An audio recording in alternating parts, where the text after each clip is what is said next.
In January 1918, Haskell County in Kansas in the United States observed a new contagious virus and informed the US Public Health Service. Though the first confirmed case of the virus landed on March the 4th, it's believed that it likely started long before that. Though this particular case came from an army cook in the Kansas area, Albert Gitchell. Within just a few days, 522 men in that camp fell ill, and by March the 11th, just 7 days after Gitchell's first recorded case, it had already reached New York. Though there is speculation over whether or not the virus did actually originate in Kansas, as these cases were mild and had fewer deaths than when it actually reached New York, some believing it actually started there. However, after phylogenetic analysis, it was believed to possibly have started in North America, though it's uncertain.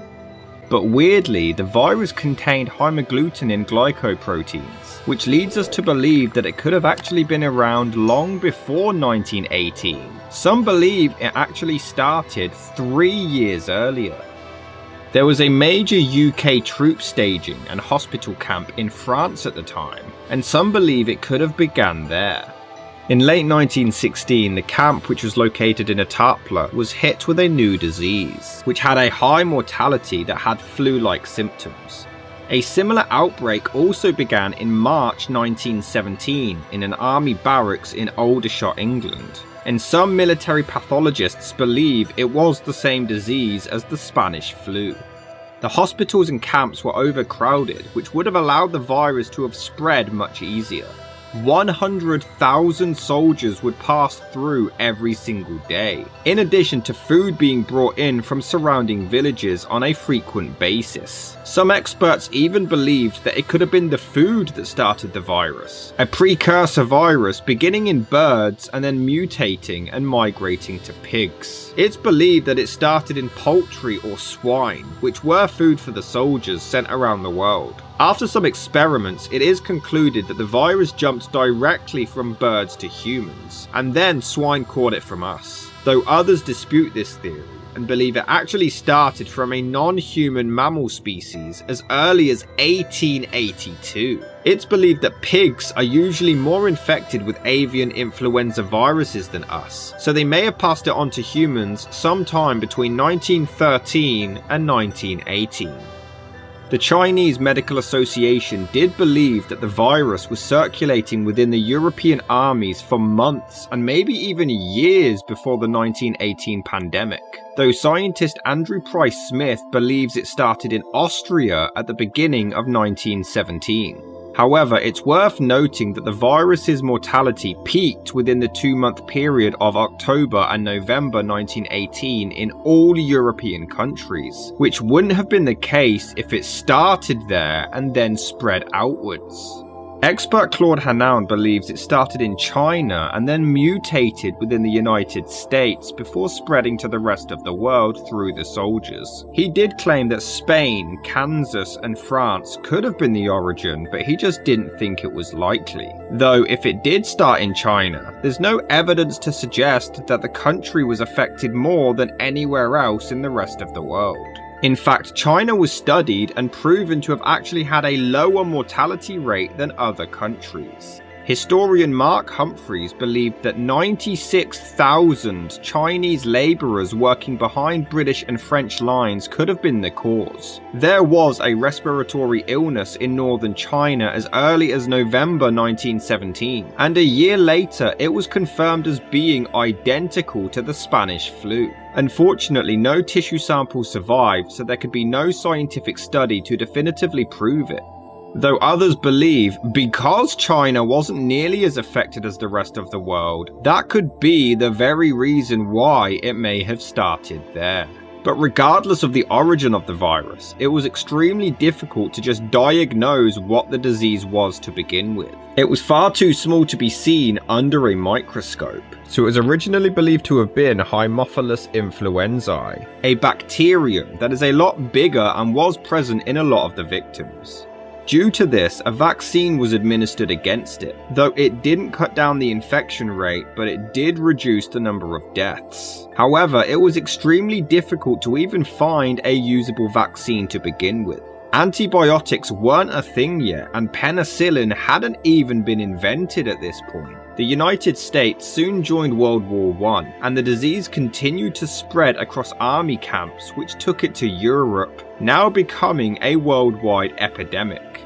By April 1918, just a month after first being contracted in Kansas, it was already in France. It didn't take long for the virus to spread to the United Kingdom, Italy, and Spain. And by May, 2 months after the virus began in the States, Poland and Ukraine were now under its attack. That same month, it continued to worsen, reaching North Africa, India, and Japan, reaching China in June and Australia in July. It's unknown where the virus actually came from, but quite early on it was called the Spanish flu. But this was all over a misunderstanding. Spain wasn't involved in the war and always remained neutral. Due to this, newspapers could report the effects of the virus, while many other countries weren't allowed to do so. They were strictly prohibited from reporting the daily death tolls in order to prevent mass panic. But furthermore, they also didn't want speculation or misinformation to be spread. To the point Ireland actually spread a belief that noxious gases were rising from the mass graves of Flanders fields and blowing them all around the world, causing the virus. While some believed Germany was behind it after poisoning some aspirin, or even releasing poisoned gas from U-boats. But Spain didn't do any of this, and at the time King Alfonso XIII was severely ill, leading people to believe that Spain suffered the virus more than others and that it actually originated there, leading to the name the Spanish flu. Weirdly, others called it the Brazilian flu, while in Brazil it was called the German flu. In Poland it was the Bolshevik disease, and in Spain it was called the Naples soldier. Though it's still often referred to as the Spanish flu to this day, while others simply refer to it as the 1918 influenza pandemic. The basic reproduction number is believed to have been between 2 and 3, and with the close quarters of the troops during the war, transmission and mutation happened at an alarming rate. Furthermore, the soldiers would have been weakened from malnourishment as well as combat or chemical attacks, so their immune system would have been much more vulnerable towards the virus. Not only did the soldiers constantly travel, spreading the disease further, but the government also weren't prepared to handle the outbreak and often acted far too late.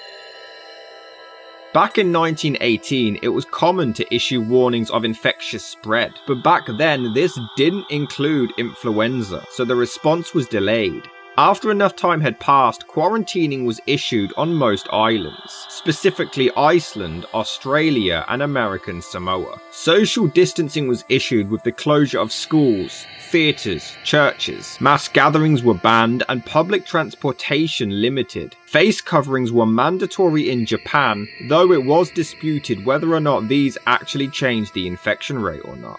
However, New York ordered businesses to reopen, though on staggering shifts to avoid overcrowding on the subways. It's believed that if the banning of mass gatherings and the introduction of mandatory face coverings were implemented early on and not lifted prematurely, the death rate would have been reduced by about 50%. Even in the countries where the death toll was low, many adults were incapacitated, damaging their day-to-day lives. Many stores had to be shut, so customers were required to leave orders outside. Some healthcare workers were unable to tend to the sick because they themselves were too ill, and it was even difficult to dig graves because the diggers were also infected. Bristol Bay, a region of Alaska populated by indigenous people, lost around 40% of their entire population, and some of their villages completely vanished off the map altogether. It was also discovered that the immune system of the victims of the disease grew worse the colder the weather became. World War I troops were often in the rain or in incredibly poor conditions, making them far more vulnerable to the virus. There was a huge increase in rain across all of Europe during the second wave of the virus, which could have contributed to the increased death rate. There was a cold climate change between 1914 and 1919, which drastically turned Europe a lot colder, even hitting Turkey. The first wave of the virus, though worldwide, was rather mild compared to what was coming. In the United States, 75,000 flu-related deaths were reported in the first 6 months, which may seem like a lot, but during the same time period in 1915, 3 years earlier, there were 63,000, so the rise wasn't as extreme as expected. In Spain, less than 1,000 died from a flu, and there were no reported quarantines during this time either. However, the virus did cause issues with the military during the war, as over 900,000 soldiers fell sick. But it was all about to get a lot worse.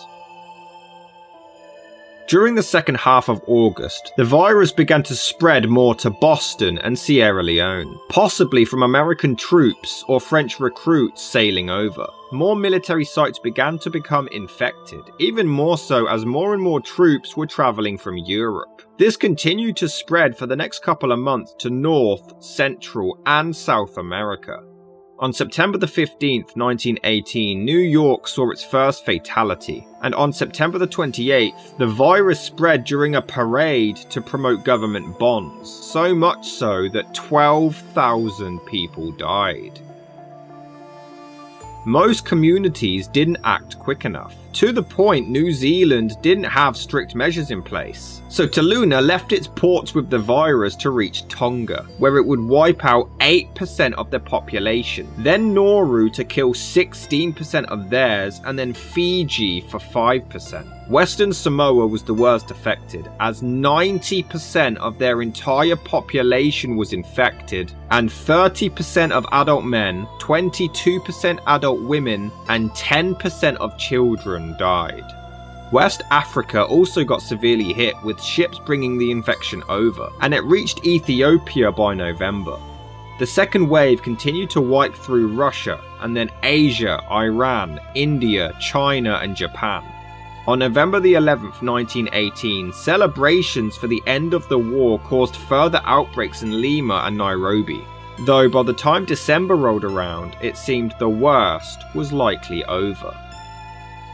Though impressively, Australia quarantined fast enough to have avoided the first 2 waves entirely. Iceland blocked off the main road to its island, which managed to protect a third of its entire population from the flu. But at this point, it was still uncertain what the virus actually was. Some even believed at the time that it was a plague, dengue fever, or even cholera. There were also cases of typhus in Russia, which led to even more theories. In Chile, the nation was also on a steep decline, leading many to believe typhus was caused by poor hygiene, but they believed that it wasn't contagious, so mass gatherings were continuing to take place. The first wave showed very typical flu-like symptoms: a sore throat, headache, or a high fever. The most at risk of the virus were the sick or elderly, while others recovered quite easily. Though by the end of the year during the second wave, things got worse. In 1915, 26,000 people died from influenza, while now in 1918, during just the month between September and December, 26,000 people from the United States died from influenza. The Netherlands lost a further 40,000, Bombay 15,000, and it's believed that in total, there were up to 20 million deaths in the last quarter of the year alone. The First World War is believed to have been the cause of the extreme second wave. The severely ill were advised to stay home, while others who were only mildly ill were told to continue their lives like normal, whilst continuing to spread the disease. For the soldiers, it was the other way around. If they had a mild strain, they were to stay behind, while the severely sick were sent on crowded trains and crowded hospitals, causing further spread. However, those who caught the virus during the first wave didn't become sick during the second, and seemed to have become immune. In Copenhagen, they acted very quickly and had a mortality rate of just 0.02% during the first wave. But because they weren't as exposed to the first, more got sick during the second, with a 0.27% mortality rate. Though during the first wave, the sick or elderly died, the second wave, young, fit and healthy soldiers were dying. It was even discovered to bring in a bacterial pneumonia, which caused further deaths. This could cause heliotrope cyanosis, which brings out mahogany spots over the cheekbones, and after a few hours the entire face would turn blue, followed by black, before spreading to the limbs and torso. The lungs would proceed to fill with fluids, and the host would die after just a few days, or in some cases just a few hours. Some even suffered spontaneous mouth and nosebleeds. Pregnant women would miscarry, and other symptoms were a peculiar smell, the loss of teeth and hair, delirium, dizziness, insomnia, the loss of hearing or smell, blurred vision, or even difficulty to see colour. Some even suffered a hemorrhage or bleeding from the ears. It's believed that these extreme reactions were caused by cytokine storms, a physiological reaction in humans and other animals where the innate immune system causes an uncontrolled and excessive release of pro-inflammatory signaling molecules. These molecules usually work in our favour, working as part of our immune system to keep us safe and healthy. But if they are suddenly released in large quantities, it can be fatal and cause our organs to fail, or even for us to die. But the numbers dropped by the end of the year. On October the 16th, Philadelphia had 4,597 deaths. But by November the 11th, less than a month later, the virus had completely vanished from the city. It's believed that the disease may have mutated to a much less lethal strain. In January 1919, a tragic third wave began in Australia. There was a quarantine going on, but it was lifted too early, leading to 12,000 more deaths, which quickly spread back through Europe and the United States, where it would stay for many more months. Spain, Serbia, Mexico, and the United Kingdom were the most affected, with hundreds of thousands dying. This wasn't nearly as severe as the second wave, but still a lot worse than the first. In the United States, tens of thousands were still dying, and it seemed that it wasn't over just yet. Though it did kill one player, Joe Hall, in the 1919 Stanley Cup Finals. The event was cancelled and no trophy was awarded that year. In the spring, a fourth wave began to spread through New York City, Switzerland, and Scandinavia. New York alone had 6,374 deaths just between December and April, which is nearly double the number of the first wave the previous year. Detroit, Milwaukee, Kansas City, Minneapolis, and St. Louis were all hit hard, with higher death rates than in 1918. And Peru and Japan also experienced another wave, but the numbers eventually began to diminish. The final cases being reported from Spain, Denmark, Finland, Germany, and Switzerland in April 1920. The only vaccine was the previous one, created for the bacterium. There was no antibiotics back then to stop the actual virus. Doctors were trying anything like aspirin, quinine, arsenics, digitalis, strychnine, Epsom salts, castor oil, iodine, bloodletting, Ayurveda, and Campo, none of which were successful. The Spanish flu infected around 500 million people, which was 1/3 of the entire planet's population at the time. It's unclear exactly how many died, though it's believed to possibly have been up to 50 million, somewhere between 1 and 6% of the planet's population. About 250 million people were just in Europe alone, though it's believed that this was also contributed from the effects of the war and not specifically the virus. Around 12 to 70 million died in India, around 5% of their population. In Finland, 210,000 got infected, and 20,000 of those died, while in Sweden they lost 34,000. In Japan, 23 million were infected, with a minimum 390,000 reported deaths. Indonesia had a population of 30 million, 1.5 million of which died. In Tahiti, 13% of their entire population passed away in just a single month, while in Western Samoa, 22% of the population died in 2 months. Meanwhile, due to extremely effective quarantine, American Samoa and New Caledonia both were able to prevent a single death from the virus, as did St. Helena. In Istanbul, 10,000 were infected, while 6,403 died. New Zealand lost 8,900. In the United States, 105 million became infected, around 28% of their population, and somewhere between 500,000 and 850,000 died. Canada lost 50,000, Brazil 300,000, including their president Rodrigues Alves. Britain lost a minimum of 250,000, France over 400,000, Ghana at least 100,000, Russia around 450,000, though this number has been questioned and it's believed due to the country's civil war, it may have actually been up to 2.7 million people who lost their lives. Iran lost up to 2.4 million people, nearly 22% of their population. 1/3 of all of Ireland's deaths in the first year were attributed to the virus. And in South Africa, around 300,000 people died, or 6% of their population, within just 6 weeks. South Africa's actions early on upon the virus reaching them leads experts to believe that they somehow unintentionally spread it throughout the entire country even quicker. British Somaliland suffered around 7% of its population dying, with about 50% becoming infected, with extreme symptoms, believed to have been caused by cytokine storms.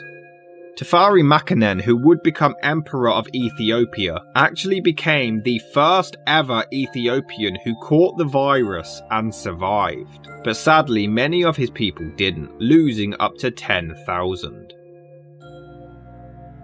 It's believed that more people died from this virus than the First World War. Despite its initial symptoms, the influenza killed mostly young adults. 99% of the deaths were people under the age of 65, and nearly half of those were between the ages of 20 and 40. This was especially odd as the flu normally targets the older and most vulnerable. However, it's believed that the older adults may have been exposed to the 1889 Russian flu and may have gained some strong antibodies against the new Spanish version. However, the most vulnerable during 1918 to die from the flu were pregnant women. Of all the pregnancies who contracted the virus, 26% of them lost their babies. But even more strangely, viruses normally get worse in the winter, but here it was in the summer and autumn. Cities were far more affected than rural areas, and people living in smaller apartments seemed to suffer more as well. Those with poor diets or no healthcare or living in crowded living conditions tended to die at a faster rate. Men would suffer more, as back then women tended to stay at home while men would go to work, and therefore become more exposed. However, in India it was the opposite, as Indian women were given worse nutrition and had to take care of the sick people. But even after the pandemic was over and the virus died out, it seems that survivors didn't even fully recover, and still suffered from physiological conditions for the rest of their lives. Weirdly, despite how highly covered the story was and still is, and despite how many deaths took place, the story of the pandemic somehow managed to fade away from public awareness. It wasn't until the bird flu in the 1990s when it popped back up in the news again. But the mystery remains. Where did the virus originate from? With today's current pandemic still ongoing and with no signs of slowing down, it's no surprise that the 1918 Spanish flu epidemic has grown interest once again. But where it came from and how many actually died as a cause remains unknown. And whether or not the world ever will truly be prepared for a pandemic of this magnitude again, well, we will forever be seeking answers.